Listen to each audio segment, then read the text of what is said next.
good day to be indigenous. Get up, stand up. They are going to become more brutal. Couldn't cut, hitting cut again. Because all the hippies were trying to be Indians anyway. They're going to become more repressive because it's a matter of dollars and their illusionary concepts of power. Hey, Victor. We must live in balance with the earth. And also with recent happenings at Wounded Knee. I am awake. Welcome to Native Roots Radio presents I'm Awake, and I'm your host, Wakanja Hade. Hey, Kadagi to all my friends and relatives in four directions. You are listening to Native Roots Radio presents I'm Awake, and I'm your host, Robert Pilot. Hey, we discuss local and national Native news and events, and as you know, Chujunk, Native issues are human issues, and human issues are Native issues. Yes, you are right, Daga. That is correct. This portion of the show is supported by the Minnesota Indian Women's Sexual Assault Coalition. Hey, Wendy and I are somewhere in Pennsylvania right now, and it's kind of exciting. You can kind of pull up to one of these fast food places, and they have tremendous Wi-Fi. And here we are. It's getting ready to hail, and Wendy and I did a live recorded animal section for the end of the show, and she was driving. So if she swore a few times, I hope the mothership can beep it out a few times. I only swore once. She said She only swore once. Oh, well, you sound great, and great to have you guys with us today. Right on. And we have Robert Lilligren on today, and we always love talking to Robert. There's a lot of stuff happening. But first, before we get to Robert, why don't we take a quick listen to our friend, the governor of the great state of Wisconsin, Governor Tony Evers. Hey there, Native Roots Radio. Governor Tony Evers here with my weekly update. In April, we celebrate Hmong Heritage Month. Hmong and Asian American Wisconsinites have been enriching our history, culture, and communities for decades. And we are proud that our state is home to the third largest Hmong population in our nation. That includes the courageous Hmong Lao veterans who fought alongside U.S. troops during the Vietnam War, and the many Hmong and Asian American community leaders, educators, small business owners, and more who call Wisconsin home today. Through several of our statewide grant programs, we've been able to support the work of outstanding organizations that serve Hmong and Asian American communities like the Hmong American Center, the Hmong Wisconsin Chamber of Commerce, and WOCMA, and more. This has included supporting efforts to provide culturally competent mental health and health care and ensure underserved communities in our state can find the care they need. I was proud to designate May 14th as Hmong Lao Veterans Day here in Wisconsin, and each year since we've lowered the flags to recognize and honor the service and sacrifice of Hmong Lao veterans. And this week, I signed a bill to build on those efforts by ensuring the histories and stories of the Hmong and Asian American communities are taught in K-12 schools across our state. Folks, it's important that we celebrate our shared histories, and Wisconsin wouldn't be the state it is today without Hmong and Asian American communities. Simple as that. So with that, happy Hmong Heritage Month, and take care. Back to you, Robert, and Native Roots Radio. Well, thank you, Governor Tony Evers, for that update. As you know, I was a high school teacher in St. Paul, Minnesota, and we had a very large Hmong community. So it's good to hear Wisconsin taking care of our Hmong relatives, which I believe, they're clans, and there's many things that are very similar to us Native Americans, and we pray over our food, and they're clan members, and so it was great to hear that update. Hey, we have Robert Lilligren on, Native American Community Development Institute here in the Twin Cities. I should say they're in the Twin Cities and Right. Minneapolis area, seeing that we're lost here in Pennsylvania somewhere. You're at some drive-through, it looks like, in Pennsylvania. Yeah, exactly. Definitely. So how's it going, Robert? So far, so good. Yeah, it's been a busy and intense week, but getting stuff done. Well, that's what your organization does, and all the other groups that you're involved with, which are many. Yeah. What's going? So, can you tell our listeners a little bit what you've been doing this week? Yeah, well, and I'll get into that, but I really want to talk about that heartwarming message from Governor Evers, and I think Yes. it's really important that he he brings this message to the Native community through Native Roots Radio. And it right away, when you introduced him, it made me think of South Dakota Governor Christy Noem and her relationship with her tribes in her state. And she just got banned from a second reservation, Cheyenne River. She's already been banned from Oglala for her really egregious statements. She's been saying that the reservations in South Dakota have relationships with drug cartels in Mexico, and they're bringing drugs up. And she's been showing up in important spaces, Native spaces, uninvited, unannounced. And so just this week, Cheyenne River voted unanimously, their council, to ban her from their lands. Wow. So, Yeah. That's if great any, points. And go ahead, Robert. yeah, I was just going to say, it shows how important it is for Native people to be involved in elections. And especially not just tribal elections, right? We have tribal elections going on here in Minnesota right now, or with our Chippewa tribes, but yeah, with the broader elections as well. Yeah, definitely. And I've seen that happening. And good luck to all the people that are running. And everyone, stay involved with your tribal government. We know, and I know personally how important that is too. Yeah. So in Minnesota, for folks who aren't from here, to where we have 6 of our 7 Ojibwe tribes operate under one shared constitution. They're called the Minnesota Chippewa Tribes, MCT, and the MCT tribes are in an election cycle right now for their chairs, council, and some council members. We just had primaries this week. And so general elections are coming up. So if you're a member of a Minnesota Chippewa tribe, please pay attention. You have the opportunity to vote for your leadership.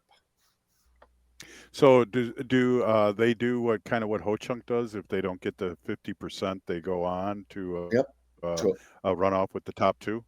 That's exactly it. And I know, Robert, you have direct experience in this realm, but that's exactly it. So I don't know that I saw a single race that that went over 50%, but don't quote me on that. I've only seen a few of the tribes races, but there's going to be several runoff elections, general elections coming up. And the candidates now post primary, I've already heard from a few campaigns that are looking to come down here into the cities and engage with the urban Indian population, which makes a lot of sense to me. There are more of their membership living off of the reservations than on the reservations. And if I can get on a soapbox for 5 seconds here, I was combing through my tribe, White Earth, the candidates' web pages and materials. They've been mailing kind of heavy down here, which is nice.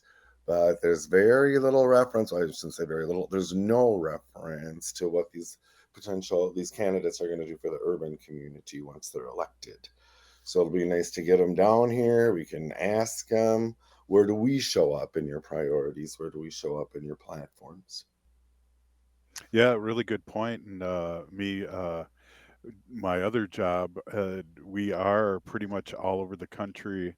Right. And Ho-Chunk does not have a reservation. They have trust land in Wisconsin, and it's like checkerboard all over. It isn't one mass. So those are really good questions to ask your politicians. Here. So looking forward to that. So otherwise, there's a lot going on down here. As you both know, Haley and Robert, that May is American Indian Month in the state of Minnesota. We're the only state that has this special designation. It was an initiative of the American Indian movement way back in the day. And so there's a lot that's going to be going on, a lot of planning, a lot of buzz around this, both within the Native community and outside. But the big deal thing is the Minneapolis American Indian Center, which has been closed for a whole redesign, will be reopening on May 1st. And so the community is going to have a big parade, kind of a big deal. We'll end up at the Indian Center and really celebrate the reopening. Wow, we're really excited, and definitely we'll be there, and one shape or form, and it's always exciting, and we can't wait to see that. Hey, we're here with Robert Lilligren, Native American Community Development Institute, here in the Twin Cities, Minneapolis, and we'll be right back after this short break.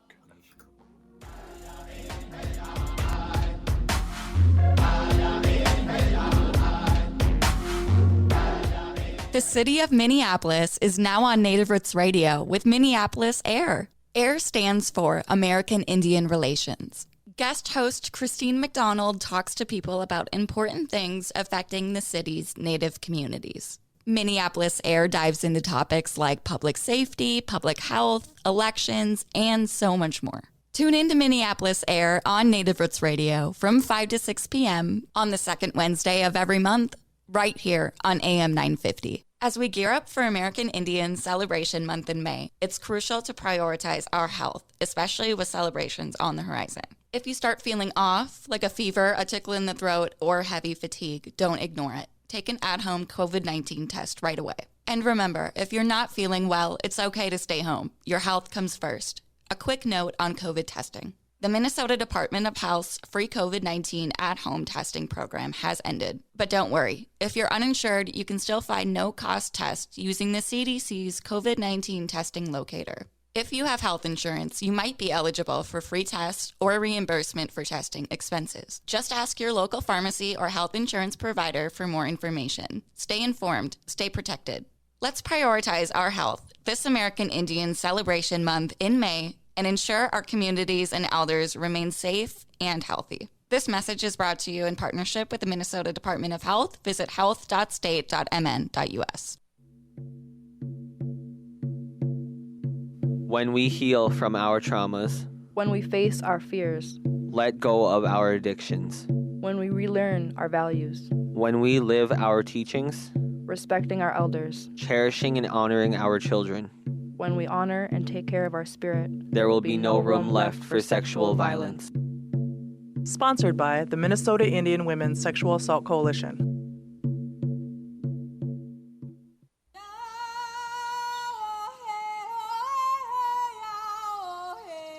This is Leonard Peltier. I am in Coleman 1 U.S. Penitentiary, and I'm listening to Native Roots Radio. And we're back to Native Roots Radio presents I'm Awake, and this is Robert Pilot. This portion of the show is supported by Native American Community Development Institute, or NACD, in Minneapolis. Hey, we're here with Robert Lilligren, Native American Community Development Institute here in the Twin Cities of Minnesota.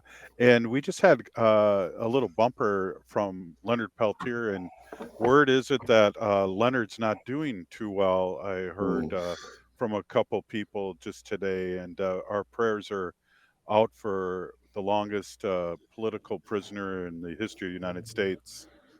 Yep, prayers up. Yeah, Robert. So good to see you as always. What's going on else in the Twin Cities? I know we got something coming up. Haley's going to talk about next section about the 6th, and maybe Haley can jump in and talk a little bit about that, and then we can kind of talk about that. Haley, do you have the capacity? I do. Thank you so much. Yeah. Well, you guys are doing something at the All My Relations Arts Gallery for your guys' current exhibit, Okizi, which means to heal. And you guys are doing a roundtable, it looks like, with some of the artists Saturday, April 6th from 1 to 3. And you guys are also going to be, I think, serving a little something or doing an artist talk and then food and beverage beforehand, right? Yep. So it's the closing sort of reception. The show's about ready to close. It's been a really impressive show. It's a partnership with one of our native or non-native institutions here locally, the American Swedish Institute. And so they're much larger than we are. They have a lot more capacity, and it features native artists from here, from Turtle Island, and then also indigenous artists from Scandinavia, from Sweden, the Sami artists.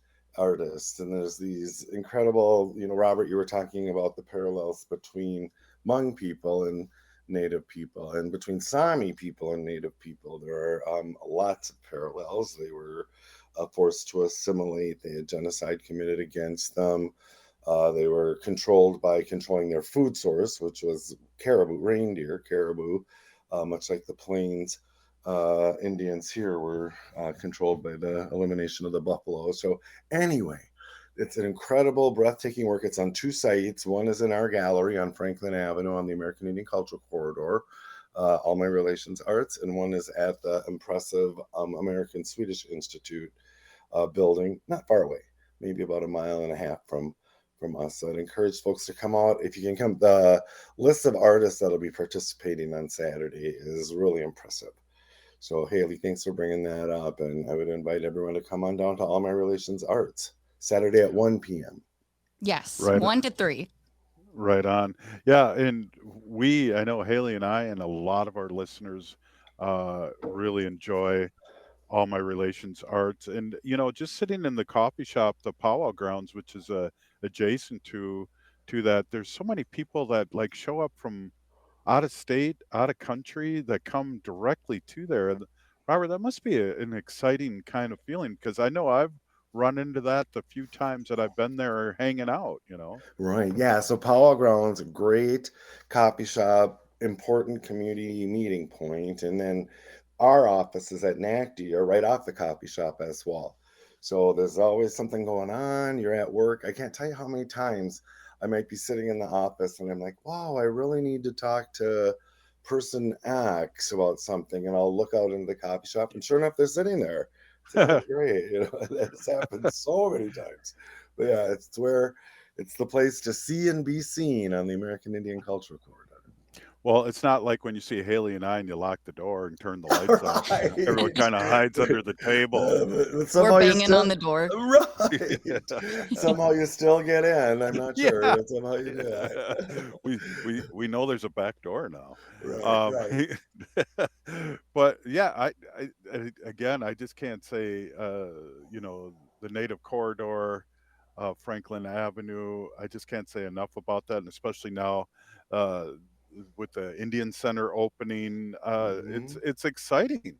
It's very exciting and so much going on. And then within NACD, so much going on. And so we're an asset-based community development agent in the community. We promote the idea of the American Indian Cultural Corridor as a destination on Franklin Avenue and as an economic engine for our community, which is huge. And when we do our work, we have the arts and culture and All My Relations Arts is the signature project there. Then we also work in food sovereignty. And we have Four Sisters Farmers Market starting up in just a few months. We have a full slate of vendors, and I would encourage people to come down on Thursdays from 11 to 3 for that.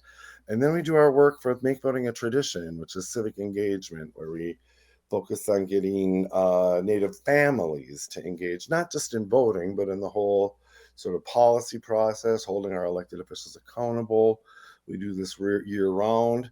And our Make Voting a Tradition was recognized this spring. I think you were there by the Minnesota Secretary of State with a National Secretaries of State Award for the work that we're doing. So we do this range of community engagement and activities, but it's all to lift up the community towards our vision that we see for ourselves. Well, and that's so important, and I just applaud you and your organization. We know, Haley and I know, most of the people that work for you and with you, and how important the community has these options that they didn't have. This is something that's really fairly new, right, Robert? Yeah, there's a level of engagement. It's interesting. This week, I got a chance to address some visitors from Great Britain, and they were the PR and social media people for the Tottenham Hotspurs soccer group. And when I say that to people who follow soccer, they get really excited. To me, I didn't know that much, but they were kind of asking, they knew I was a Minneapolis City Council member for a long time. They knew I was a regional policymaker now, and they were asking what kind of impact, or if I've had a lot of impact bringing sort of Native perspective into policy making. And I had to answer truthfully, and I'd be, not so much. Historically, I was able to advance a few things, but now, just recently, there's just so much more energy and interest in the regional government that I'm part of, the Metropolitan Council, we're establishing our design guidelines for our future planning to the year 2050, comprehensive plans. All communities do them every 10 years. And we have a whole section now that's really centered around Native perspective, Native values. Our first objective is to respect our relationship to the land, water, and water. And that feels very Indigenous. We have a whole chapter of our equity framework that is now centering Native voices. We brought together an advisory group that's like a creme de la creme of across the generations cultural carriers here. And we just had this presented to the full council last night. And I was so moved, I had like tears in my eyes. I'm like, oh my gosh, we've just never had this presence in regional planning and policy making before. And I suspect that we're going to have a much better region because of it. Yeah, absolutely. You know, when we do better, everybody does better, and that's been a proven fact when whatever natives are involved with. So, kudos to you and your organization, and hopefully, people across Turtle Island are hearing this can reach out to you. Maybe tell people how they can get a hold of you too, because it's important that people have allies like Native American Community Development Institute and yourself to spread their wings and all the diverse things you're doing and also all the connections that you have. Yeah, thanks for your kind words. And I would ask people to visit our website, nacdi.org, NACDI.org, and then they can link through and connect with me or any of our incredibly talented staff. And I would love it. I always ask people to think of me as a resource here. And so so please do. And I mean, Robert, just to go back to what you were just talking about, and for a long time, not just since I've become a policymaker and stuff, but I've really felt that the solutions for a lot of the issues, the damage we've done to this planet, to the air, to the water, to the land, to each other, I felt like the solutions are Indigenous ones. And not even just Indigenous to Turtle Island, Indigenous to wherever across the globe. And to me, in my younger years, it was hard for me to see how these Indigenous perspectives could really be centered in some of these solutions, and sort of the high level, the policy making, the governing, and things like that. But now I can see it more, and I'm seeing it happen, right? And so it really gives me hope. Yeah, one of the things that I saw was, and we just had an anniversary of 8 years with Standing Rock, and all the Indigenous people from all over the world showing up and supporting the Standing Rock Reservation and what was going on there, and how that's really manifested in these last 8 years, I believe. It's huge, and that had a profound impact on how I do my work, visiting Standing Rock during its most peaceful and prayerful days. And sometimes I use shorthand and say it taught us that we can go forward by going backward, right?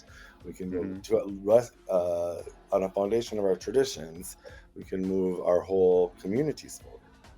Hey, we're here with Robert Lilligren, the Native American Community Development Institute, and our friend. We'll be right back. This is Native Roots Radio presents I'm Awake. We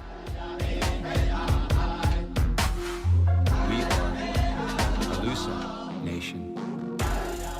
At Metro State University, students learn how to change the world their way through in-demand degree programs including healthcare, technology, cybersecurity, and business. Realize your power to change in a learning environment dedicated to equity, inclusion, and anti-racism. Explore 60-plus bachelor's degree programs at Metro State's open house events, online March 28th and in person March 30th.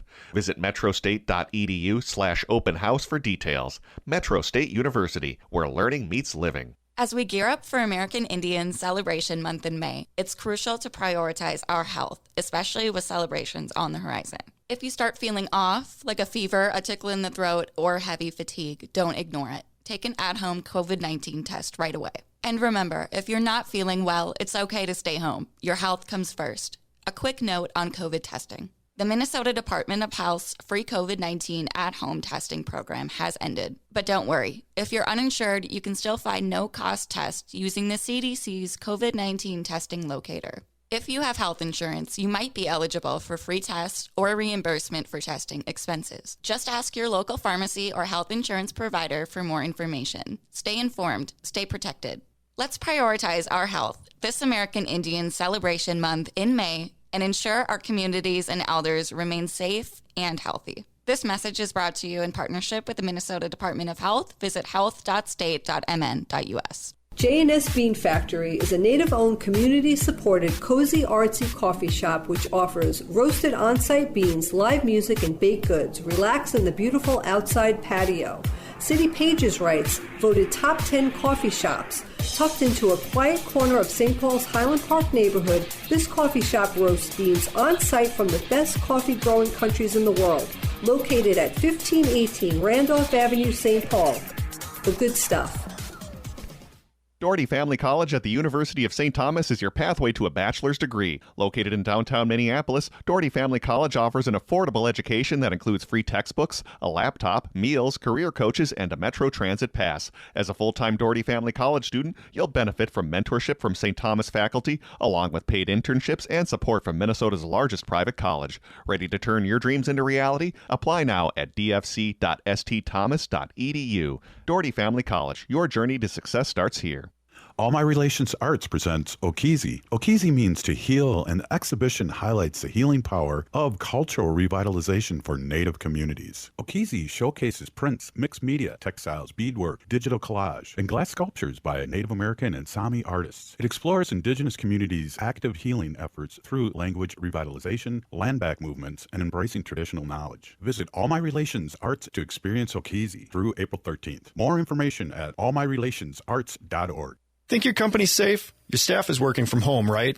As I speak, cyber criminals are mounting attacks across the country. Remember, when we're weakest, cyber criminals attack. Hi, Mark Sommerfeld from Rymark. The Rymark team is guiding our clients through these difficult times. In fact, demand has been so high, we created an easy-to-follow guide. It's yours free. Download our 5 steps to securely work from home now at rymarkit.com or call 651-328-8900 for a no-cost how-to discussion. With your AM 950 weather, I'm Brett Johnson. Look for partly cloudy skies tonight with a low around 31, Friday sunny with a high near 54, and Saturday sunny with a high around 56.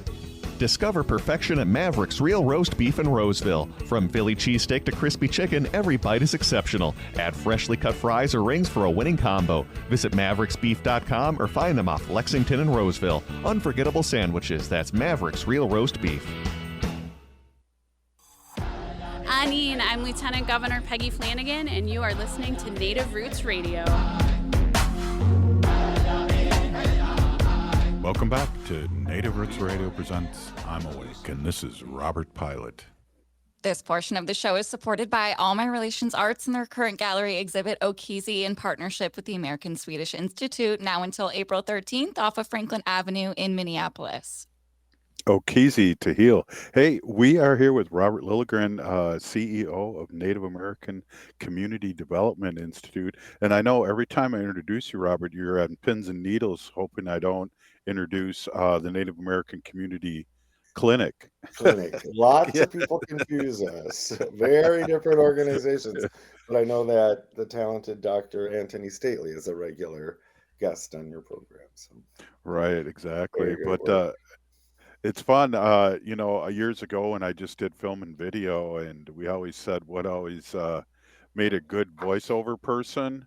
And that was somebody with a good voice, but no brains. And sometimes that ekes out in me because I have a great voice. And sometimes I'm a little confused. I thought it was just an act you put on to make yourself seem like a better voiceover person. Yeah. I didn't realize it was authentic, right? Exactly. Thank you. Well, we always have fun, and I reminisce back to when we were a 2-hour show on Saturdays, and we did pre-record, and you and I would do a segment which was roughly 10, 12 minutes, but we'd always have a great conversation before we recorded, and I miss those days, but we see each other and talk in person now instead of over the phone and like we used to when we were Hmm. recording way back in the day. Yeah, our conversations now remind me more of those unrecorded pre-program conversations we used to have. And and I like it better for a number of reasons. I mean, of course, I always do a little preparation for this time, but back then I would spend hours, collecting data, earmarking articles. So when I did open my mouth, I sounded like I had something in my head. It's funny. When we went live, you and I had that conversation where we didn't talk ahead of time, and you'd Hmm. be super prepared like the old Saturday days, and we'd Right, go off right. on some other direction. Right, right. And I never know where we're gonna go, but I have this range of tabs open here on my laptop and some other little notes here just in case. But I really thought you were gonna go in this sort of national political scene direction, uh, just because there's so much going on. But I really enjoy talking about the local stuff too. Yeah, and I love having you on for 3 segments, and like again tonight we're going to end with Wendy and I getting almost into a couple car accidents on uh, I-80 and a few swear words. So hopefully they'll be ready to hit the panic button at the mother station. But I really, I love having you on because that maybe we can segue a little bit into the national stuff because there is so much going on. Yeah, and as we do that, I just really want to lift up my whiter sister, Peggy Flanagan, our lieutenant governor, elected lieutenant governor, and just some of the uh, opportune recognition she's been getting Hmm. lately. And she was named by USA Today one of their Women of the Year. She's in this article called Badass Women," and I think it's Minnesota Magazine, isn't it? I can't Yep. find it. Listen, yeah, Yeah, it is. and that's just another um, example of what we really need, visibility, right? 10 Hmm. years ago, Native people were invisible to the outside world, and now because of the work of people like Lieutenant Governor Peggy Flanagan, Congresswoman Sharice Davids, and other high profile Deb political, Holland. oh, that's right, Secretary Deb Haaland, of course. That's just lifting everyone's visibility. The incredible TV shows Yeah. on streaming, that Yep. are great. I mean, this is what we need, right? Hmm. Visibility. And just to back up a second, I believe, and I could be wrong, a lot of this had to do with our plight in Standing Rock and how people were uh, experiencing that from the outside and then opening doors. I truly believe that the Washington football team would still be the racist name if it Right. wasn't for the George Floyd murder and Standing Rock happening around the same time. I agree. And like I said earlier, for me personally, Standing Rock was just a real game changer, really changed the way I view my work. But I agree, it brought visibility to not just issues of protecting the earth, the water from pipeline investment construction, but really that Native people, starting with the 7 council fires, could come together and then build more and more. It was really international Yep. movement built into. And so that brought awareness outside. A lot of big movie stars and stuff, became engaged and Hmm. allies in doing that. And then kind of simultaneously, there's been a lot of effort to us to be very deliberate with narrative change, right? And there's the Reclaiming Native Truth strategies, which if you're not familiar with them, I'd encourage everyone to Google them. They also have great guides for allies. But Reclaiming Native Truth and sort of narrative change organizations came into being, like Illuminative and here locally Indian Collective. And at Hmm. NACD, that's the kind of work we do too, narrative change. So it's great to be a solid local partner for these regional and national efforts. Absolutely. And I love my wife, and we went to Standing Rock about 4 times, and we rented RV, got firewood, got donations, got clothing, Right. and went there and didn't stay there long. We just because the people were doing all that peaceful protesting. But I got to tell you a quick story is that Yeah. Wendy said, "No way! It was Thanksgiving week that we're going to go and get arrested." We Mm, had our two little dogs with us, and they were putting up a bridge across from Turtle Hill. Do you remember that where all the yeah. police were up in the hill? Yeah. Next thing you know, we're crossing the bridge with our hands and fist up. It's just like Yeah. we Right. got You caught could. up into it. You couldn't help yourself. Yeah. Good for you. Good for you. Yeah. That was really something. hmm It was, and it's the reason why, and Haley brought up it was 8 years ago. It's the reason why Native Roots Radio started in the first place. Oh, yeah. First off, it amazes me that it's 8 years ago, but I didn't know that that was the connection. Were you broadcasting out there? No, but what we had an opportunity to get on AM 950 and talk about Native issues, and Okay. at Standing Rock was still happening, and we were Sure. able to have a couple months worth of shows All right. along with Wendy's Sacred Animal section, Well, which she only had 2 minutes at the time, and then she ended up with the whole section, and well, it was fun how it grew yeah, and changed and morphed. at Standing Rock, I'm trying to remember that one area where you could get Wi-Fi. Was that called Facebook Hill? Facebook Hill, yep. Yeah, and so everyone there'd always be hundreds of people up on the slope of Facebook Hill because you could Yep. actually get online. And that was another place, kind of like Powell Grounds Coffee Shop, where people I wanted to see would just sort of appear. Judith LeBlanc, I'm guessing you know her. Yeah. She had founder of Natives Organizers Alliance. And I knew she was going to be there when I was there. And I thought, oh, I really got to connect with Judith. And I look, and out of these hundreds of people, she's standing right next to me. I'm like, hey, thanks, Judith, for materializing right out of my brain. Yeah, and it was funny too, back then, Dallas Goldtooth Mm, had at least 20 minutes, half hour every day on updates. So we knew what was going on and we well, knew what kind of danger or not danger was happening when we were coming. It was really important to have that. And he did that up on Facebook Hill because that's the only place they had yep, yep. any Wi-Fi because it was, as you found out at the end, it was being blocked by the military. Right, right. A lot of stuff was going on there. I was leaving just as the National Guard was coming in, and it was Oh, pretty. We had roadblock, checks leaving, not coming mhm. in, but they would stop. They stopped us. I was there with our dear friend Mike Gozy, Yeah. Ho Chunk, yeah, Ho Chunk friend, and yeah, we got stopped by the point border guard kind of crossing. It was really weird.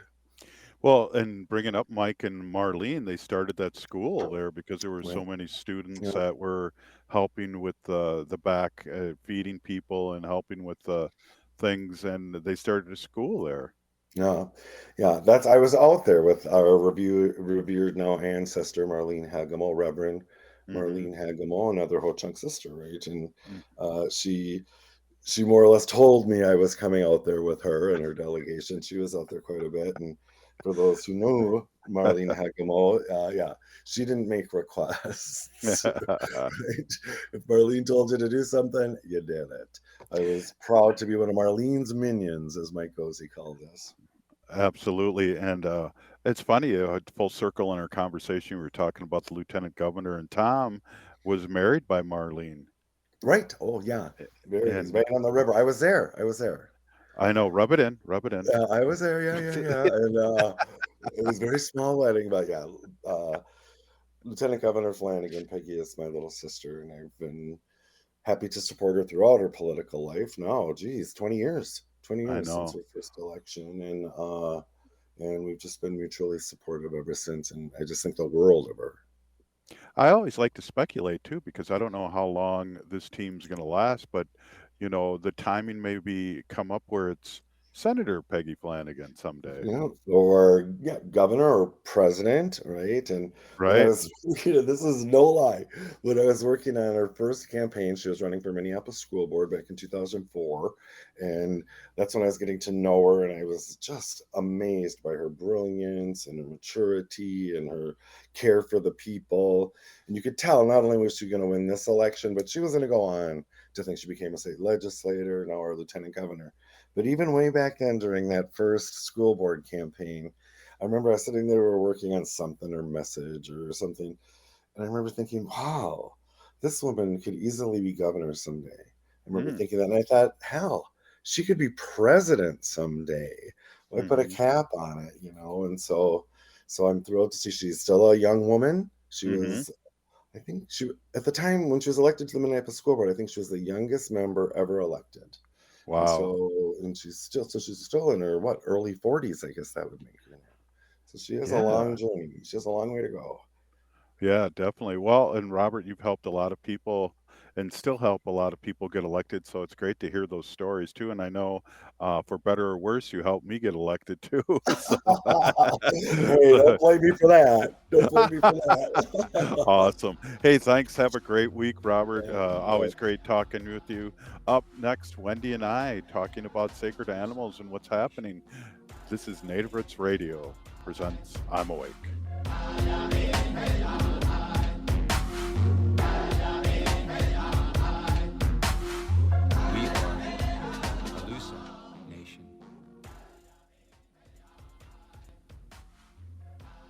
The city of Minneapolis is now on Native Roots Radio with Minneapolis AIR. AIR stands for American Indian Relations. Guest host Christine McDonald talks to people about important things affecting the city's Native communities. Minneapolis AIR dives into topics like public safety, public health, elections, and so much more. Tune in to Minneapolis AIR on Native Roots Radio from 5 to 6 p.m. on the second Wednesday of every month, right here on AM 950. Life can be hectic. Sometimes the pressure can feel like too much, and the emotions can be overwhelming. Hennepin County's COPE Mobile Crisis Response is here to listen and help you find a way through whatever is going on in your life. Call 612-596-1223 for no-cost crisis support anytime, anywhere in Hennepin County. That number is 612-596-1223. Minnesota has the only original wolf population in the continental United States. And 80% of Minnesotans believe the wolf should be protected. Howling for Wolves is asking Minnesotans to respect our true wildlife manager, the wolf. Their survival is critical to our ecosystems, our communities, and even our economy. As highly intelligent animals with strong social bonds, Minnesota wolves deserve to be protected and admired. Learn more at howlingforwolves.org. Let's live and let howl. Hi, I'm Chuck Manette, owner of Native Concrete and Masonry. With concrete and masonry adding substantial value to your home, it's always a great idea to repair your sidewalks or just add a beautiful new patio. Cracks or heaving in your sidewalks due to tree roots can be dangerous. Native Concrete and Masonry has helped clients across the metro to make their outdoor space safer and helped increase the value to their homes. For patios, sidewalks, driveways, or garage slabs, go to nativeconcretemasonry.com. Hi, I'm Jane Fonda, and you're listening to Native Roots Radio. Hey, welcome back to Native Roots Radio presents I'm Awake. This portion of the show is brought to you by Howling for Wolves, protecting wolves for future generations. Hey, we are here in Pennsylvania, the USA, and I'm here with Wendy. And Wendy, please introduce yourself. Hey everybody, my name is Hanaji Hihani. That means cares for them. I was given that name by my Dega Curtis. Curtis goes by Mashke Hanajinga. I'm a humane policy volunteer leader for the Humane Society of the United States, and I work on animal issues on the local and state level, and it's always my pleasure to do that. And yes, we are driving along kind of in a traffic jam right now in Pennsylvania. We have seen some wildlife as we're driving. But we have our little dog in the back. Her name is Wanda, and she is a little bit anxious. I'm hoping that she'll calm down. We do have medication for her. She does take trazodone when we're gone for long periods of time because she has separation anxiety. And you know what? I didn't even know she had separation anxiety, and the only reason I found out was because I got a little camera to watch her while I was away, because when I get home, she's like so happy to see me, but it's like even beyond that, like looks like her eyes are bugging out of her head, and she's out of breath, and she's just beside herself. So I got a camera to see what she does while I'm away, right? While we're away, right? Yeah, definitely. And it's really sad what I saw. So she just paces back and forth, and it's really just horrific. And she whines and cries and barks and paces. And I mean, if I'm gone for 7 hours, that's what she's doing for 7 hours. So I'm glad I found this out, because I really never knew that she behaved this way while we were gone. So now I let the doctor know, her veterinarian, and the vet gave her some trazodone, which is working really well for her. And we give that to her at least an hour and a half to 2 hours before we leave, especially if we're going to be gone for more than 4 hours. If we're just going out for an hour, I don't give it to her, because I don't want her to be, medicated and loopy and out of it all the time. Yeah, so anyway, she's in the car with us. She whines a little, but we haven't given her any medication, because I don't want to give her medication. Well, her breed, though, we found out was a protector breed, and it really makes sense. Yeah. You know what? We're on the road right now. We're over a bridge, and underneath the bridge, I see a horse and buggy. And what it is the Amish, because we're in Pennsylvania, so that's the Amish. I'm just going to change the subject here.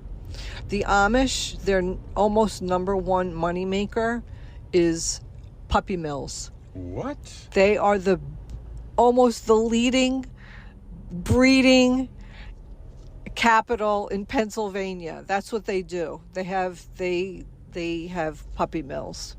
They don't make that nice furniture like they do in Wisconsin? Yeah, they do. They do that too, and they also have puppy mills. So they have the puppy mills, the cages. We've seen pictures of them, and so they, they get their dogs and they bring them to the pet stores, and that's where they're sold. So again, I always say, please adopt, do not shop, because the dogs and cats who are in a pet store are 99.9% of them are originated from a puppy mill, and the mom dog and the dad dog spend their whole lives in cages just breeding puppies. So please always adopt, do not shop. And that's what Jane Goodall said. Jane Goodall said that when we went to see her on April 1st. And that's what I stand by. Do not shop. And the other thing I want to say is, hey, Wolf Day. Wolf Day is on Wednesday, April 17th at the Minnesota State Capitol. Please go to Howling for Wolves and register for the event. You just go to Howling for Wolves and then click on events. The event for the Wolf Day will be there, and just register and then come to the Minnesota State Capitol. Howling for Wolves will set you up with an appointment to speak to your local legislators, and you could tell them why it's important to ban hunting and trapping of wolves for good. So that's what we want to do. Wendy's changing lanes right now. Yeah, sorry, I'm driving. Robert's holding the microphone here for me, so I can't shut off my signal. What the hell is going on? Whoops. No need to swear on radio here, but the blinker stops after a certain point of time, so you can't just turn it off. Heck. All right. So what else do we want to talk about? We want to talk about why it's important to save our wolves, our Minnesota wolves. We have the only original wolves, the lower 48 states. So we want to keep them safe. And these wolves are hunted. You don't eat the meat of a wolf, so it's not like you're going to be eating the food. It's a trophy. It's a trophy. They use their hide and they stuff these animals and put them on display. We've all learned that a wolf pack is a very stable pack. The alpha male and female, and it's usually their pups. So that's a pack. And they work really well together as far as keeping the family unit safe and hunting together. So they'll hunt together to bring down big animals like elk, deer, right? Those types of animals. When the wolf pack is disrupted and an alpha member is killed in the pack, the pack doesn't know what to do anymore. Right? They'll split up, they'll go elsewhere, and then that's when they get in trouble. That's when they go to the, cattle farms and, kill baby calves, and they try to, they'll kill smaller animals. So it's really important that we just keep our wolves, the packs intact, so that they can thrive, and they'll take care of, like the upstate Minnesota, the hunters complain that the wolves kill too many of the animals that they want to kill. So, you know what I mean? So it's like there's all these people, and all these people want to kill all the animals, right? But if we just left the ecosystem alone and let the wolves take care of it, they would do just fine. So anyway, if you, I will be there April 17th. It's a Wednesday. I think it starts at like 10 a.m. is check-in and whatever. You get a t-shirt, there's a light lunch, you meet like-minded people, and it's a really fun day. And you know what? When you go in and you talk with your House representative and your senator about stuff like this, you really feel empowered. You're bringing awareness to them because they don't know about every single bill and ordinance that's put in front of their face. And if somebody goes in and explains why they should vote a certain way on a bill or an ordinance, it's really bringing awareness to them. And I want to give a shout out to our Minnesota Senator Mary Kunesh. Last year, she did a fantastic job in authoring this bill, and we will keep working on it. It did not pass the Senate, and we had a lot of pushback from Republican senators who are in, northern Minnesota. So come down to Wolf Day, April 17th, and we'll get to say hi. Hey, Big Peeny Gigi, Wendy. Hey, we're still here. We are the 7th generation. Free Leonard Peltier. See you tomorrow, Native Roots Radio.